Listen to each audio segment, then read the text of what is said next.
Muchas gracias y buenas tardes. Agradecerle al Colegio de Abogados por esta invitación a tan importante evento.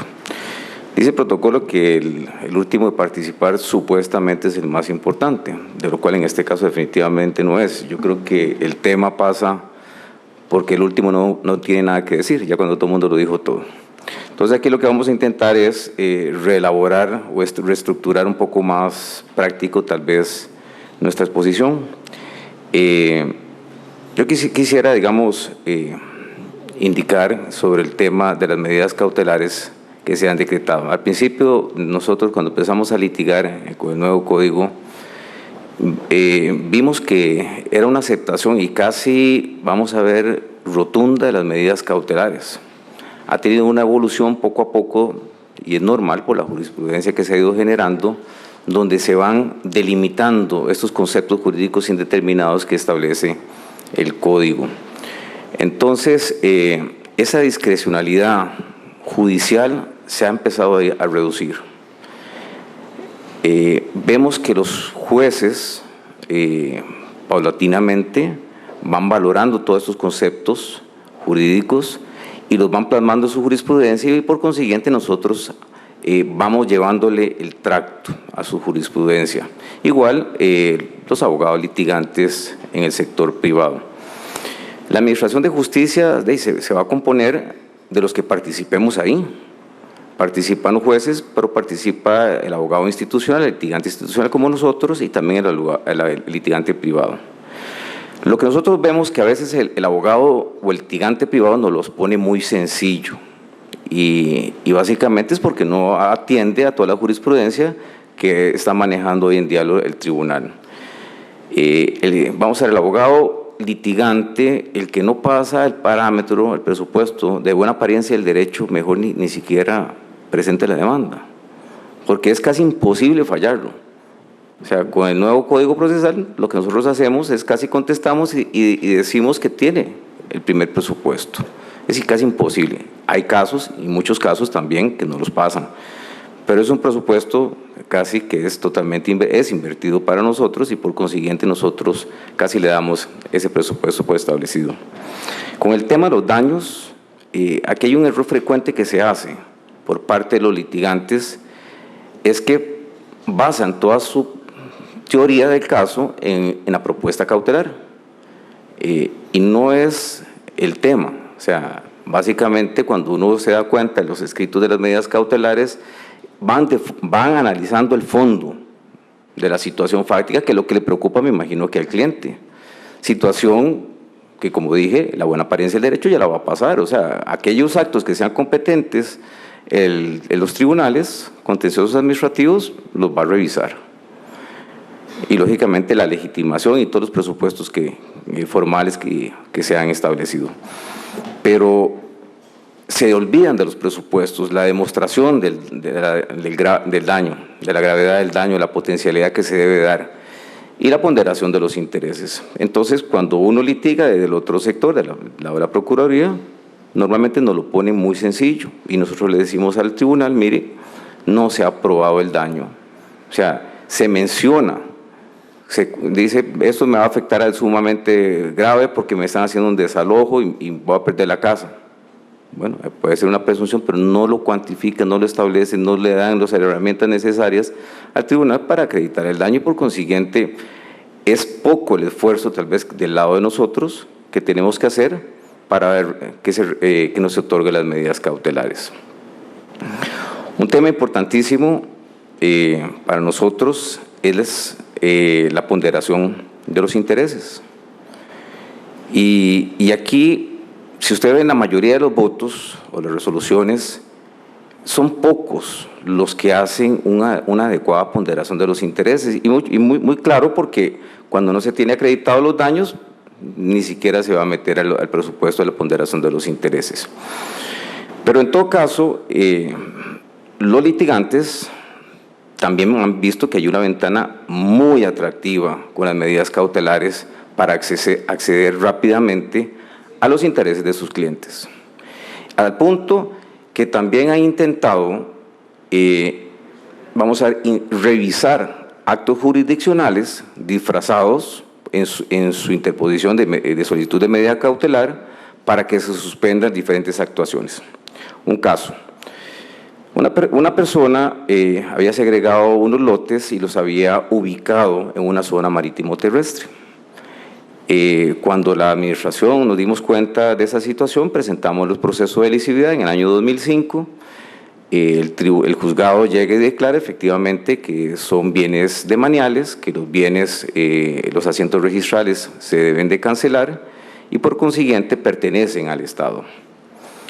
Eso duró 6 años de litigio para poder establecer que esos bienes eran demaniales y por consiguiente, una vez que se declaró y había un acto firme jurisdiccional, el Ministerio de Obras Públicas y Transportes, que es un tema de puertos, iba a hacer posesión en ejecución de un acto jurisdiccional. Bueno, la persona presenta una medida cautelar de suspensión de la demolición que se iba a decretar, y repito, en cumplimiento de un acto jurisdiccional firme, pero alegando que era la Guardia Rural o el Ministerio de Obras Públicas y Transporte que lo estaba desalojando. Se decreta la primera medida cautelar provisionalísima, indicando que se suspende todo tipo de demolición o desalojo. Nos dan las audiencias correspondientes, damos las explicaciones del caso, que se está disfrazando, se está engañando al tribunal porque es un acto firme jurídico, es un acto no impugnable. Pero lo que está intentando es suspender ese acto jurisdiccional y quedarse permanentemente en esa zona. Pero se emitió la medida de suspensión, se ve la medida de cautelar, el tribunal acertadamente la entiende y por consiguiente no le otorga la medida cautelar, giramos las órdenes y van los tractores, apela la medida cautelar, el tribunal nos da la razón y le dice, usted no probó el daño. Bueno, al litigante se le enciende el bombillo y dice, bueno, aquí vamos a pedir una revisión de la medida cautelar y vuelve a intentarla y vuelven a darle una medida provisionalísima. Los tractores van de para atrás, otra vez se quedó el Ministerio de Obras Públicas y Transporte con un acto jurisdiccional firme, definitivo, donde le damos unos bienes demaniales y la persona otra vez le paraliza. El tribunal le vuelve a paralizar provisionalmente el desalojo. Volvemos a dar las explicaciones del caso. Le decimos, aquí no hay ningún hecho nuevo, no hay una variación de los elementos. Aquí lo único que está haciendo es intentando probar algo que no probó en la primera instancia. Y dése cuenta que en última instancia no tiene buena apariencia del derecho, pues está impugnando un acto jurisdiccional.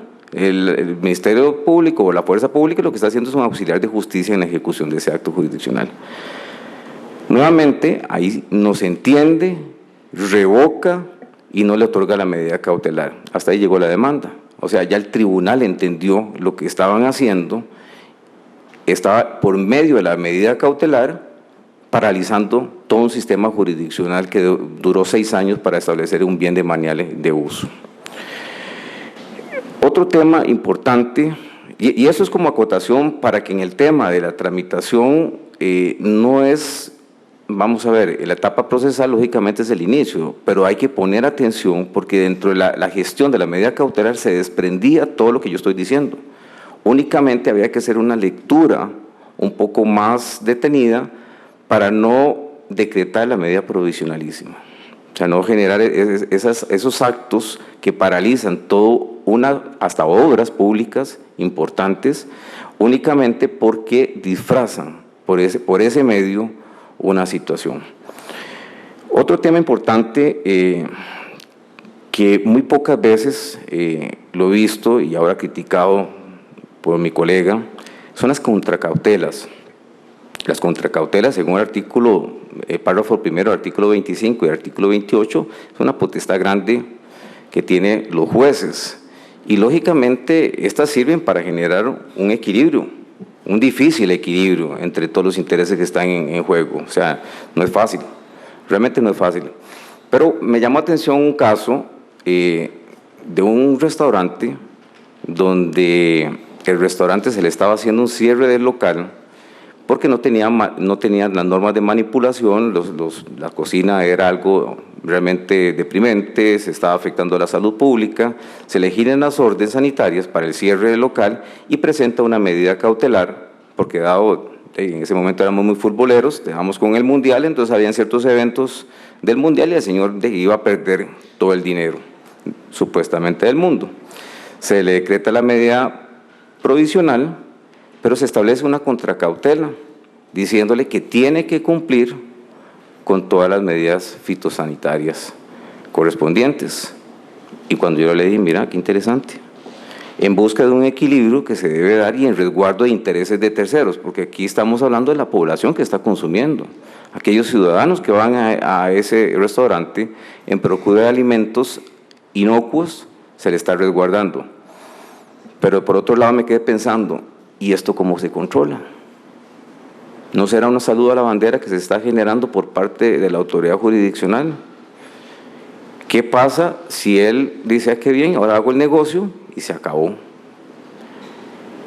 No ordenó nada a la administración pública, no le dijo, mire, verifique esto constantemente.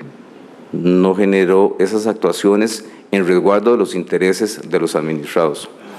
Bueno, la administración misma hizo las diligencias correspondientes y determinó que no había modificado absolutamente nada, que las condiciones son completamente inadecuadas para la salud pública, y ahora se le entregó al tribunal las pruebas correspondientes y le dice, mire, incumplió la contracautela.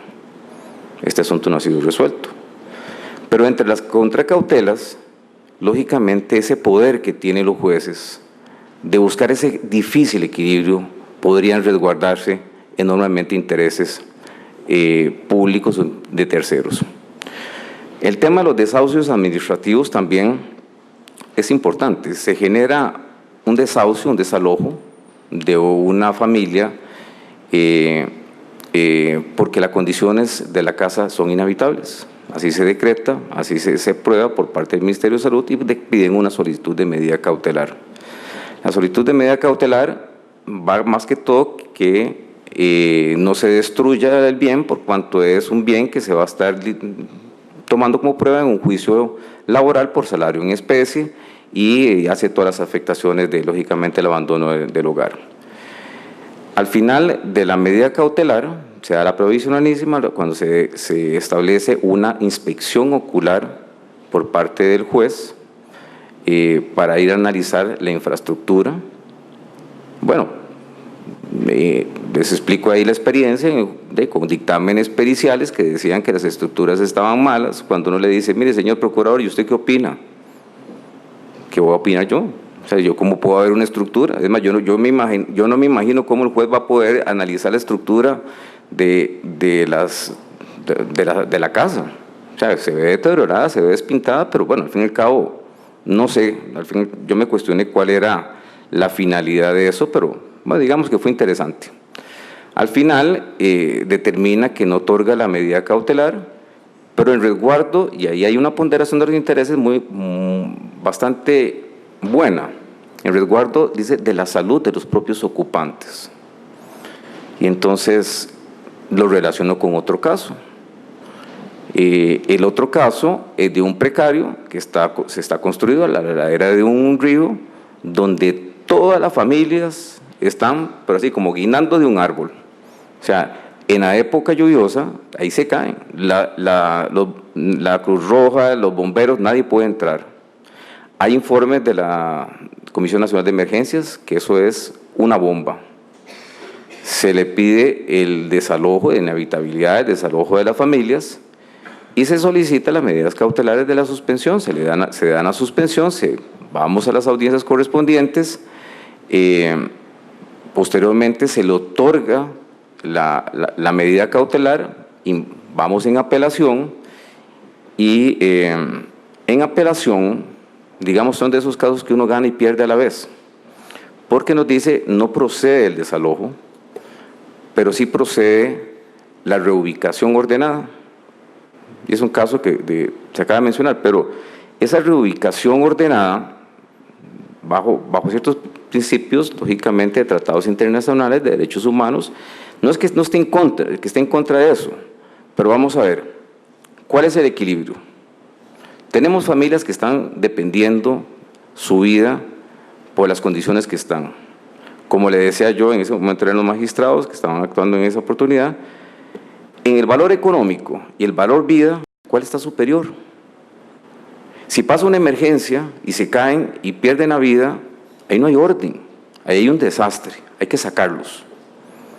Efectivamente, el ideal es que haya una reubicación ordenada, pero al fin y al cabo, ¿cuál es la realidad? No hubo desalojo y no hubo reubicación, las personas se quedaron ahí. O sea, está palpable la condición de vida de las personas. No ganó el administrado, no ganó la administración, y yo creo que la administración de justicia tampoco. Los principios son nobles: derechos humanos, la reubicación, la familia y la infraestructura, pero el derecho a vida, claro, la administración tiene que hacer todos los esfuerzos para poder procurar darle las habitaciones correspondientes o la ubicación correspondiente, de lo cual sabemos que económicamente el país no lo tiene. Hay varios casos también. Uno le asustó cuando empezó el Código Procesal Contencioso que esto fuera como el boom de los recursos de amparo constitucionales que se iban a inundar, pero eso depende también del análisis que se haga o que se estaba haciendo. Me asustó cuando vi una demanda donde una persona pedía que la suspensión del cobro de una multa, o sea, un taxi pirata que lo que estaba haciendo es servicio público de transportes, de lo cual ilegal, de lo cual pedía que la sanción de 315.000 colones fuera suspendida. En todo caso fue rechazada porque el propietario del taxi ya había cedido ese taxi a otra persona, entonces lógicamente no tenía esa titularidad. Pero me quedé pensando, bueno, otro caso similar fue porque no probó los daños correspondientes.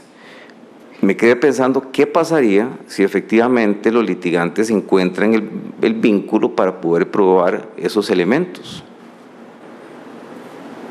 Una ley de orden público, un servicio irregular de taxis y una instancia donde una tal vez inadecuada ponderación de los intereses podríamos generar una ventana para decir suspendamos el cobro. Imagínense en el derecho de circulación en diciembre, o sea, satura completamente el contencioso administrativo en ese caso. No he visto, por lo menos en esta instancia, uno que se haya otorgado la medida cautelar.